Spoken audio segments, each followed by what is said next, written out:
All right, let's start. Today we go on with the learning we today we all right, let's start. Today we go on with the learning we stopped last time, and this is the page. There's organizational and intra-business e-commerce. We finish this part and then we'll take a look at B2C and B2B in much more details first, and then we take a look at the trend of e-commerce, some technology behind it afterwards, and finally we take a look at SEO, and that would be search engine optimization, as you know.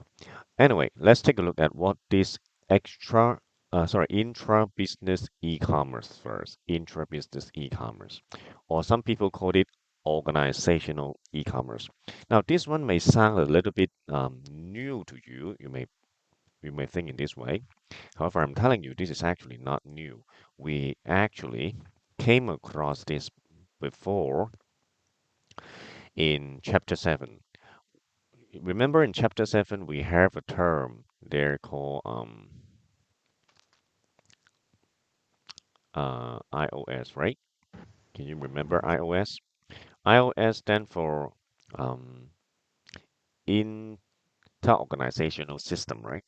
Now, inter-organizational system is actually what? Can you remember? It is actually extranet. Extranet. Extranet is what? Extranet is actually a internet used in a private manner, and this private internet joined with another private internet, and then that extranet is formed. That extranet formed, and we call this inter-organizational system. And in that particular system, in chapter 7, if you can still recall that, we will have data interchange between the two parties, because one party there may be the supplier, another party joining that particular iOS there may be the user or maker. Right? For example, one party is producing raw material like flour, and other parties may be a bread maker that will make use of the flour to produce bread. Right? In this particular case here, you see, the flour that produced by the farm, maybe uh, or the distributor, needs to know how much flour need to go to that bakery. All right, and that's why EDI, all right, is specifying the order, all right, the quantity, all right, the quantity that you require when you want to produce. And of course, you also have to settle the money, right? That's why you need EFT, remember? That settle the money, right? Now, that's something we learned in chapter 7. Can you remember? Now, in chapters 8 here for e-commerce, we rename this particular context with a new name, and this is organizational or intra-business e-commerce. So don't think this is actually something new. It is actually something old, right? This is organizational intra-business e-commerce. Is actually tell is that here is talking about the iOS that we mentioned already, the extranet, all right? If you want to say this is the extra, this is EFT here. Sorry about bad writing here. This is EFT, all right? EFT, and let me write it better, right? EFT here. 所以呢個咧就係、機構或者叫做商業同商業之間嘅電子商貿咧，其實唔係新嘢嚟嘅，其實就係第七課講嘅 iOS 嚟嘅，即係機構同機構之間嘅系統。咁嗰個系統咧，你仲記得咧，就係、兩個機構佢買賣啊嘛，係咪？咁佢買賣咁佢就要知道你要幾多貨量，同埋究竟點樣俾錢啊嘛，係咪？所以有 EDI 同埋 EFT 出現啊嘛，係咪？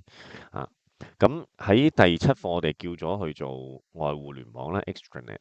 咁喺第八課咧，我哋俾個新嘅名。當佢去到做網上買賣嘅時候咧，佢原來個名咧就叫做 intra-business 嘅商貿嚇、即係機構之間嘅商，其實即係咩？依家你會睇到嘅，即係 B to B。簡單啲講，其實即係 B to B。不過所以咧，你會見到咧呢度好多嘅概念其實都係一樣嘅，不過咧佢會有好多名，咁所以我哋咧讀呢課嗰時要留意啲名嘅，呢個緊要啊！原來佢雖然講緊好似唔同嘅嘢，但係其實係同一個概念，不過有唔同地方咧佢有唔同嘅叫法啊。OK，因為 e-commerce 自己成為一個獨立嘅專門研究項目啦。所以佢哋會將以前已有嗰啲概念咧，佢會冠一啲嘅名，新嘅名俾佢。咁我哋要了解。Right. Now that's why in organization intra-business e-commerce there, you see that involves activities between parties, and that's why you say it's typically via intranet, and that's typically also via extranet. So what did they do? What is the contribution of intra-business e-commerce? Intra-business e-commerce actually have something more than what we tell in chapter 7, that is have something added to it as another strong backup concept, which we already mentioned in the last lecture. We call this value chain. Right? Value chain。咁究竟 e-commerce 同埋上一課嘅第七課呢啲 iOS 有咩唔同咧？點解佢要搞個新名嚟到落去咧？咁就係因為咧，我哋上一堂咧講過嘅一個好重要嘅概念啊，即係除咗兩個機構黐埋用外互聯網嘅方法連埋咗啦，咁其實喺電子商貿入邊咧或者係網上買賣入邊咧，我哋加咗一個叫做價值鏈嘅概念啊。如果你仲唔記得，你睇翻上一個禮拜啦上一個禮拜我哋話咧係 Michael Porter 佢就整咗個 value chain 俾我哋，right？呢個 value chain 咧就係愛嚟咧就係實行網上買賣呢件事。咁呢個 value chain 咧，呢個温習翻上一課啊。呢個 value chain 嘅目的係做咩事幹嘅咧？除咗話買賣之外咧，最緊要係將機構同埋機構連結埋一齊嘛，變咗啲小機構連結埋一齊，變咗一大堆嘢。呢一大堆嘢咧就可以同啲大嘅財團競爭啊！呢個就係佢最大嘅特色呢個1985年開始做嘅一個大嘅特色，係咪啊？咁變咗成個市場唔再係俾大機構壟斷啦，即係如果你係有結集能力嘅，其實你可以揾到好多幫手、好多 friend，咁你跟住咧就變咗一個大財團咁樣同人哋競爭，可以喺個市場上邊嗰個佔有率咧，即係同啲大機構咧就係爭過，都係冇問題嘅。咁呢個就係即係 Michael Porter 提供咗一種途徑俾人去試。OK，咁而家繼續你見到好多人都係繼續試緊呢件事嘅。Right. And that's why, because of this significant impact of this particular concept added to iOS that we learned in chapter 7, and that's why we have organization or intra-business e-commerce that come here. All right. Now, if you can still remember value chain that we learned in the previous lecture, we know that activities can basically be divided into two category. One is the primary activities, the other is the support activity, right? The primary activity, if you can still remember that, this is actually a recap from last lecture. That would include inbound logistic, operation, outbound logistic, which in our previous lecture, I call them product or service, right? Once you have the product service, you have to let them know to the customer by means of marketing and sales, right? And then you have to let the people buy from you, come back to you more often, right? By providing after sales service. So from inbound logistics to operation to outbound logistics, together with marketing and sales and after sales service, we call them primary activities in the value chain, right? Because it's actually adding value to the customer. All right. Now that's the first things that we learned in the previous chapter. Another things that's supporting the whole working the primary activity is you have to arrange people helping you to produce and contact customer, right? So we have the HR here, human resources. We have to let the company run in such a way that the finance and the accounting would be able to produce report accurately reflecting how you're doing, just like a report card of your business running. You have to kind of keep track of the in and outgoing of things inside your company. That would be the procurement. Together with, you probably need technology support to let all the activities run smoothly by producing information, right? Uh, in a timely basis, right? In a timely I mean on a timely basis, right? So the IT support, the procurement, the general organization infrastructure, together with the people management there, we actually now have an opportunity to outsource them in support activities. So e-commerce in such a way that not only that can let two companies join together in a B2B manner, it also allows something like exchange of goods, as you see here, right? Exchange of goods and service and training. all right? Training, all right? Be part of something that we can let go if we want to downsize the company, right? So if you talk about procurement, it's more or less about the exchange of goods, service, information among employees, all right? Or with your customers, actually. So that part implies that you basically can let other company do it for you. In the same manner, training your employees can also be done in this way, right? So the support activities, as you see here in Porter value chain, can in some way, if you turn it into the e-commerce model, is something that you can let go and done by another company. What's the good point for that? The good point for that is your company can downsize rather considerably, right? So that you can be much more responsive to the dynamic changing in the e-world. A classic example for that is something we mentioned already, right? Remember, the e-government concept is like that. How can a government with such a big size like a dinosaur downsize and compete and influence, right? Produce some influence responsive to the mass amount of people online? It's only by outsourcing the supporting activities it would then be possible for it to do so.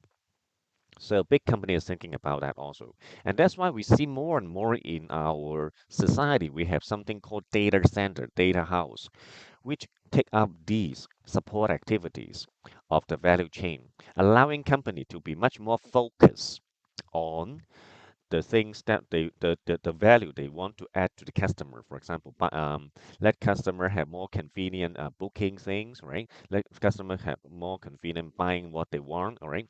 Match with the supplier, right? Things like that, right? Now, this is if you work on a topic called utility computing, all right?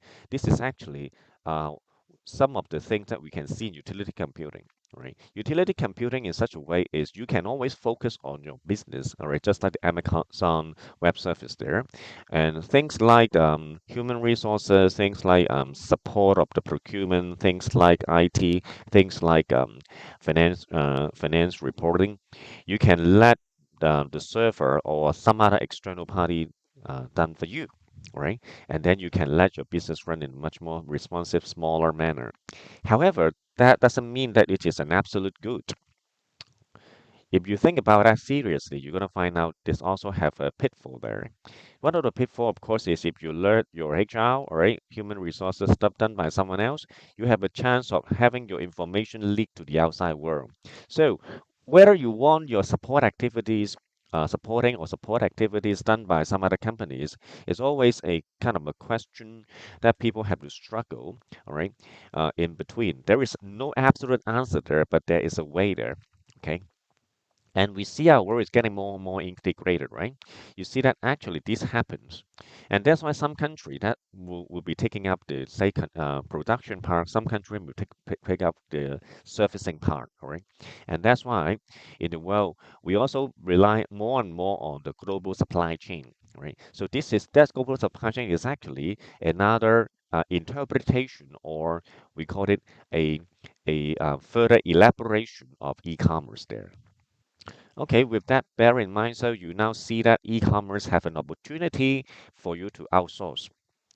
呢版嘢咧最緊要嘅特別嘅講法咧，其實就係佢話俾我哋知咧，當我哋將第七課嗰啲外互聯網嘅概念咧，再加埋 Michael Porter 嗰個 value chain 嘅概念之後咧，我哋而家有一個機會咧，去將一啲支援嘅服務啊，喺間機構入邊咧外判出街，例如人力嗰啲教育啦，好似呢度咁啊，呢度見到啊人力教育，即係人力或者人力處理啊，即係 human resources management 嗰啲，或者係公司嗰啲財務匯報啊，或者係公司嗰啲出入啊 procurement，或者係佢 IT 支援咁咯。OK。咁呢件事如果可以外判出街咧，咁間公司就可以細啲，咁細啲就可以更加咧喺個互聯網世界入邊咧就對於嗰個電子世界嘅反應咧就會快啲。OK，呢個咧主要係想講呢件事啦。咁呢個事咧亦都係發生咗喺個世界入邊啦，所以我哋見到我哋而家成日都會講話呢個世界有一個叫環球嘅物流供應鏈嘅，就係啲國家開始咧就會睇下自己做得叻邊一啲咧，究竟我係做得叻支援服務啊，定係主力嘅生產服務咧，大家分工咧就合埋一齊啊。如果咁樣做法咧，咁你就可以快啲做完啲嘢啦，同埋平啲添嘅。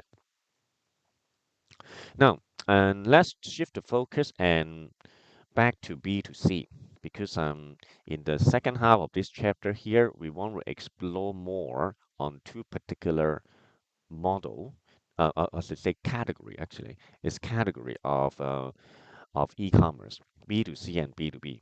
Okay, B2C is a very important in e-commerce here because that is the most accessible way people do online trade. Okay, you and me have always an opportunity to do it. But when we want to do it, is there any systematic way doing that? Academics study that, and that's why we have a flow diagram like that. If we want to set up a B2B more often than not, you see that people would have info sharing as a starter. What is info sharing? Info sharings mean you set up maybe a website, and in today's world that may be a web an apps, right? An apps where you basically give information now as a catalog, right? And you share information. So this is if you use chapter 7 terminology to describe that, that would be the Web 1.0 stuff. You give information out for people, so people know you, and you take um, and if you take Michael Porter's concept of value chain into consideration, that info sharing would be what would be marketing. So we make use of the web, the mobile apps, to market our stuff. That's what it says here. And we already experienced that. Take a look at HKTV more is actually start with something like that uh, at a very early time, right? When they have no real store in the world, they actually do it like that.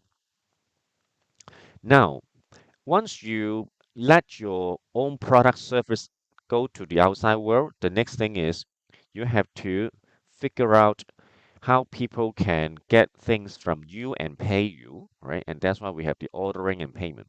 Even for two businesses, it's the same, right? In two businesses, the ordering there would be the EDI part, while the payment part would be EFT.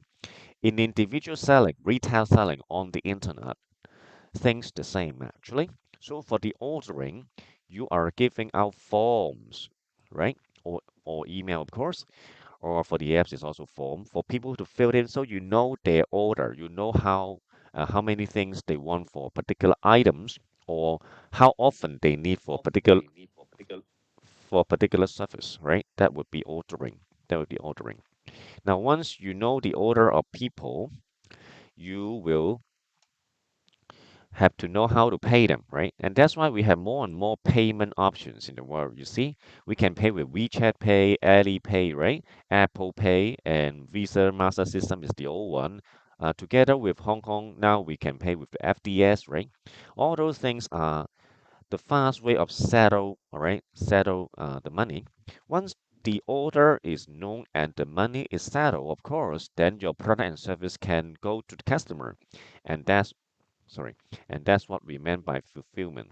So fulfillment is about getting the product to the customer or service booked by the customer so customer can use that, all right, to have the experience gain from you, all right. All right. If it can be hotel service, all right, maybe you can by means of a hotel booking website, all right, then you book a hotel room for a particular day for staycation, right? So that booking, right, is the fulfillment. And when you reach that day and be able to enjoy your hotel service, then it's fulfilled. If this is a product, maybe it's a clock, it's a watch, it's a piece of equipment, it's sent to you and when you receive it, that would be a fulfillment. Therefore, in fulfillment, there, what do you see? You see some of the tracking, right? It's got delivery verification, all right, storage information. That's all about tracking, right? Who is doing the tracking right now for you most of the time, all right? The delivery company like Sun Feng, DHL, Federal Express, right? All those company, right? They help you to keep track of all those things. They basically are logistics system, right? Or in the value chain concept, they are the procurement system, all right, in the support service there. Now, with this fulfillment, fulfillment Done well, customer will feel safer buying online because once we pay online, we always fear that the product or service that we paid online will go away, didn't turn up as we want them to be. If this is the case, you would fear that who can I turn to? You will definitely will find it very distressful. Therefore, whoever can minimize fulfillment discomfort, whoever will give a better service than the others on the internet, right? So that fulfillment is important. And remember in value chain that we want people come back to you often more and more, right? Very often. And that's why there's support and there is service and support. Service and support basically is to tackle people buying regret after they purchase something. We call this post-decisional regret in business term. Yeah, it's very often. You buy something and then later you realize that you basically don't need that, but you bought them already. So you kind of regret it. If you have more and more regret of such things, next time you will not buy from that particular shop. All right. So if a company want to be successful, this company has to minimize people both decisional regret by contacting customer more and get feedback from them. All right. And that's why in support service here, you will have a lot of survey, help desk. They are actually to collect your feedback. Remember, feedback. The more feedback you can collect from the customer, the more um, you'll be having a chance to lower the positional regret of customer, and then you have a high chance of getting a better service in customer mind. On the other hand, if you have a truthful feedback from customer, you can make use of the feedback to um, improve your product to them or service to customer in the future. That also helps your company to be a stronger and much more distinctive company in your customer eyes. And that's why service and support is important.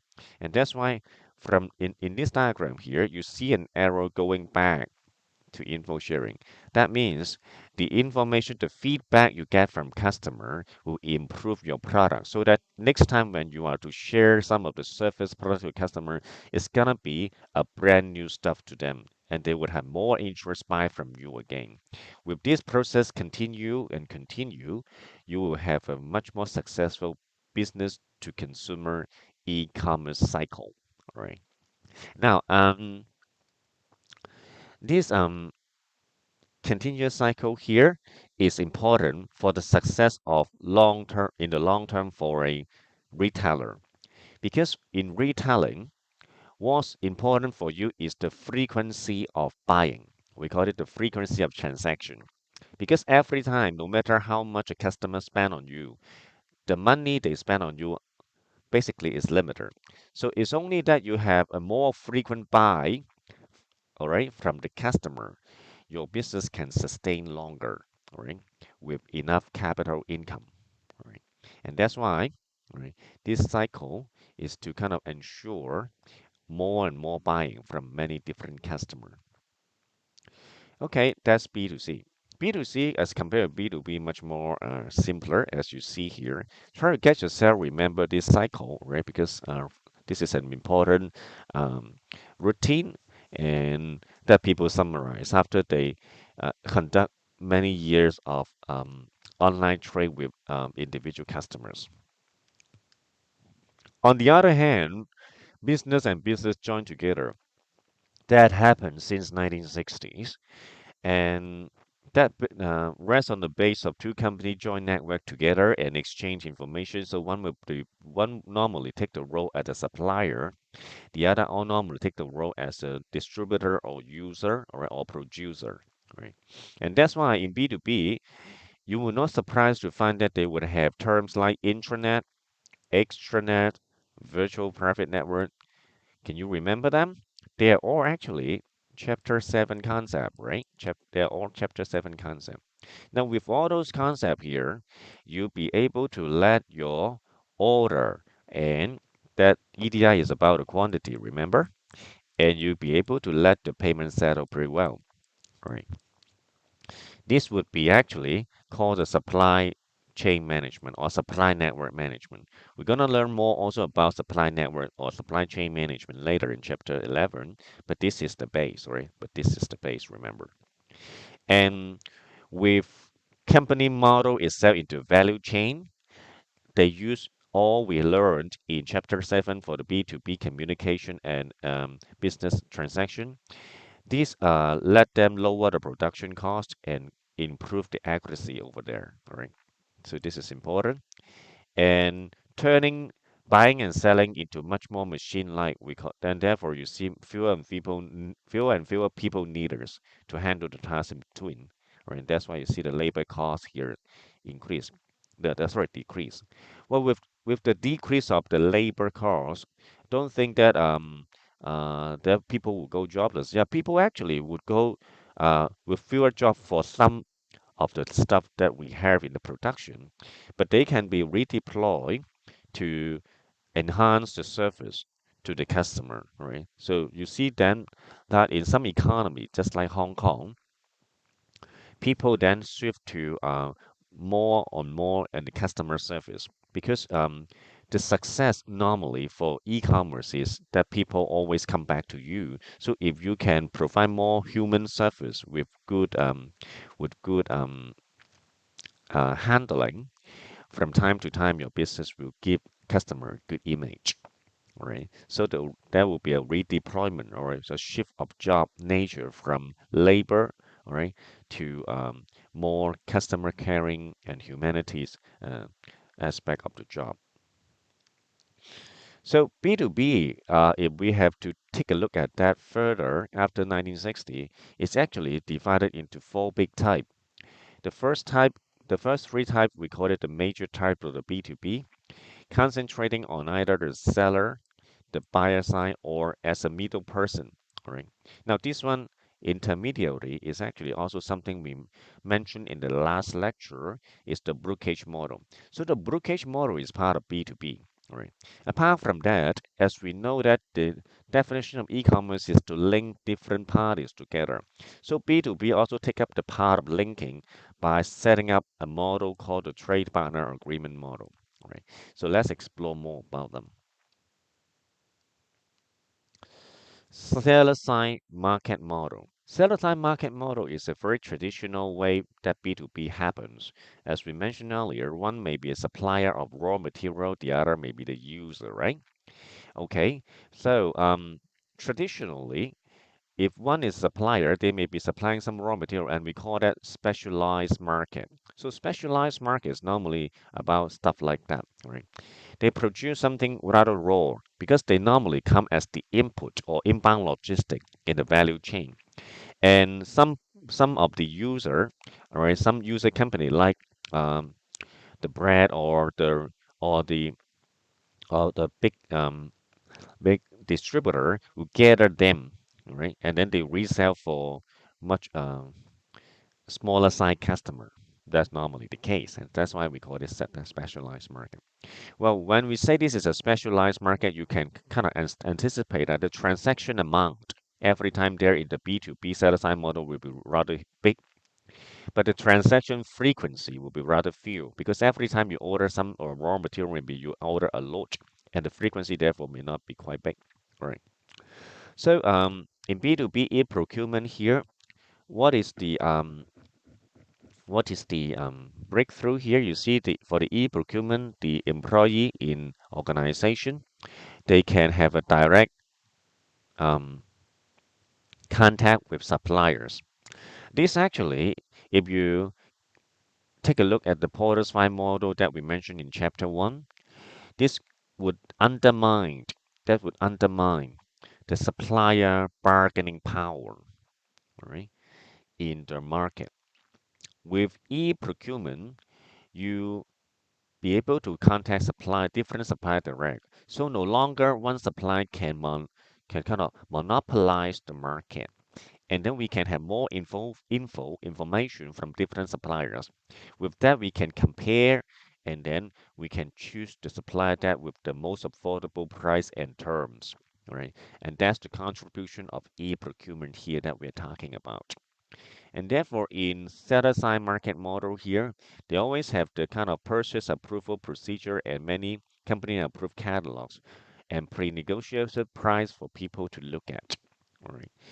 So with that kind of facilities happening in the world right now here, then we are much more flexible in running our production of service or products.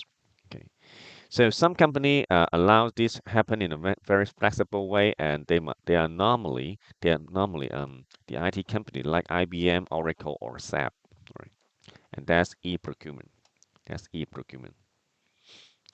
With e-procurement successfully implement, um, the market information is getting more and more perfect.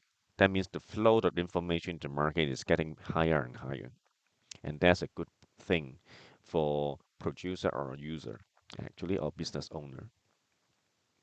Now, on the other hand, of the supply market model, as we know that in 2008 to 15, a lot more people can gather together, and some people would gather all those people demand, and then they would bargain with the big company, and they have a big quantity discount, and this kind of company occur as coupon or group buy, right?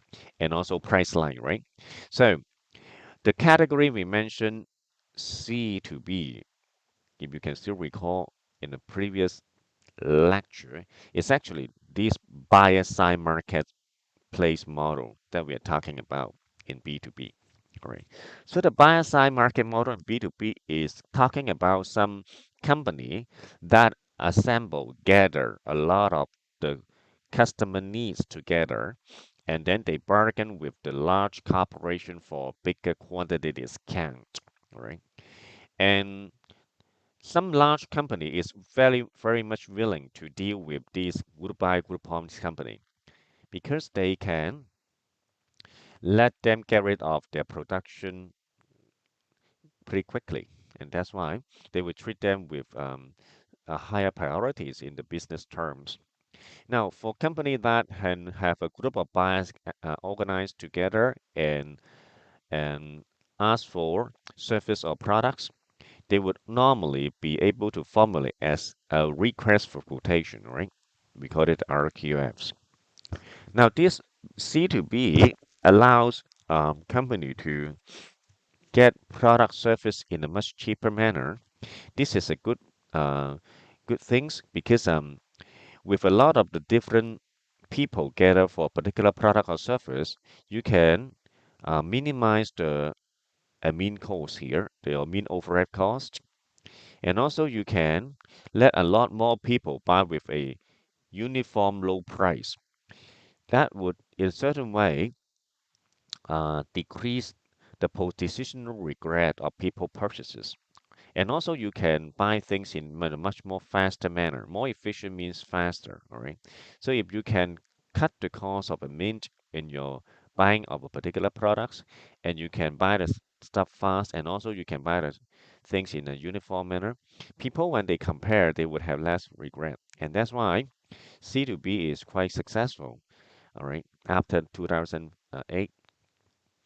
And this B2B is so successful that we gradually find out that in our marketing mix of price, place, promotion, and place, as price, place, promotion, and product, um, internet is gradually become a sales channel here, right? In the old time, we always think about internet as a way to promote only promotion. Now it takes up another P that would be place, because with that happens we be able to lower costs, and it is actually also be able to get rid of product and service we provide quickly. It's just like a real place tangible in our world, right? So that's the reason why that buyer-size market model with this success turned the role of internet into a much more integrated manner with human society, right? So that's buyer-side market model. That's buyer-side market model. And then if we reclassified matching, we see that we can also put it in B2B, and that's why the third model that we find in B2B will be that third party exchange model, which basically is the brokerage is the brokerage model that we mentioned in the previous lecture. So this kind of things is this kind of way to do e-commerce. Don't overlook that, all right? It's although it has nothing to offer really on the surface, it's actually help a lot of different small businesses to join together, all right? So they don't have to find people with out in a very difficult way. Instead, they just gather people together as a platform, all right? And then people would have business happening between them. That third party here is implying something like that, all right? A very successful third party that we see in the world today would be something like Amazon, as we always say, Amazon or Taobao, all right? They are actually nothing but a group of servers. They offer a platform of sellers and buyers, so they gather together like a market, and then they buy and sell to one another. What Tobo and Amazon's doing there is to let them, all right, trade freely there. And once their trade is set up, they charge them with some commission. So the fee charge here is actually the commission, all right? And then Amazon and Tobo can keep on going, all right? Now this turned out to be one of the most successful um, evolution of e-commerce. And with that success, it's actually now taking up the buyer side and the seller side model. And that's why you see they have a vertical and horizontal uh, market developed in it. With the vertical, it's actually a seller side model that they can set some of the raw material, all right, transaction is now shifting to third party exchange model so that with that platform, buyer and seller can be matched. On the other hand, small items, all right, daily items can also be sold there, right? Such like electronic appliances, books, all right, or equipment, right, can also be sold there. So these two, vertical and horizontal, can gradually be taken up by third-party exchange model, and it becomes a direct communications of buyers. All right, so everyone's go there can they can act as both a buyer and seller all at the same time. Right? And that's the contribution of third-party exchange model. So if you have to compare one, two, and three, one is seller-side model, two is buyer-side model, and three here is the third-party exchange model. This turns out to be the most advanced form of B2B e-commerce, and it has a trend of taking up the buyer and the seller side into it. Right. So pay attention to this model. All right, it's have a trend of getting more and more successful in the future. And that's why you see in stock market, the Nasdaq, and also in Hong Kong, right? All those companies like Global or Amazon, they have a very high stock price because with that commission that they earn from buyers and sellers, they actually earn quite a lot, which a lot out more than their cost of running, which is a lot more than the cost of running, and that's make those companies very profitable and have a very high market value price. All right, the last model that we mentioned in B2B is this one here. This one is the sorry, it's a trading partner agreement model. This model is actually used for linking different business together. Linking business together not normally need a contract, and this contract will be quite costly from time to time. If anyone can do an auto negotiating part, which means they can sign a contract in an auto electronic manner, quite quick and easy, and with legal binding, with legal kind of binding, then it would be nice.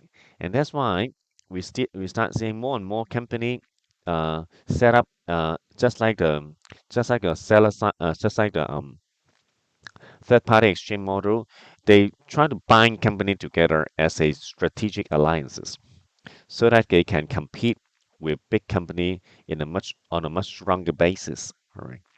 And also they let those kind of contracts formulated or formed um, much easier to um, dissolve. I mean to cancel. So the formation of contracts and the establishment of a contract will be easy if they can be automated. That means you can cancel the contract, you can establish a contract as you want, all right, in an easy and low cost manner. And that's the contribution of trading partner agreement models. How can they do that? You may kind of query. It's actually by means of XML that we mentioned very earlier. XML has actually been used quite a lot in e-commerce in the IT world. Right up till now, I suppose you should already seen that XML being used in three different cases. The first case of XML's use is actually in podcasting. You remember podcasting? That's Web 3.0. XML is to formulate your interest and then collect your wanted music, and later become your wanted video, become vidcast, right? The second use of XML is between these two businesses, we let them trade to one another, and then the order is understandable from the other side of the party requesting it. How can that be done? It's actually by XML, which used in electronic data interchange (EDI), right? Now, today, this is the third time we use XML, and we use them to represent the electronic document that bind two companies together, which we call them electronic contract, right? And this is the agreement. This contract is like the real hard copy contract that we sign in the real world, and let company with legal binding join together, and then they form alliances easily. All right. So signing them is also quite easy. The XML allow the terms and conditions to be put there, just like the items we put in an invoice. So people can take a look at that and then sign them electronically. And with today's encryption technology, that all those things can be um, ensured to be real. So the blockchain concept that we have to investigate later actually supporting this trading partner agreement model to ensure the signature are real, right? Blockchain, one of the contribution for that is you can hardly be a fake person, all right, if you use the blockchain because they will trace you for the history, things like that, and that can kind of determine your identity easily, all right, if we make use of the blockchain mechanism or algorithm there, okay? So that would be the trading partner agreement models. So up till now, as you see, for the B2B, the third model that we mentioned, third-party exchange model, and this model, fourth one here, is now in the world, the trend that we are working at. With these two getting more and more mature, our e-commerce will reach a new will reach a new state of integration of human. And then it's time that we turn to another uh, focus of this chapter, and that would be the trend of e-commerce. All right.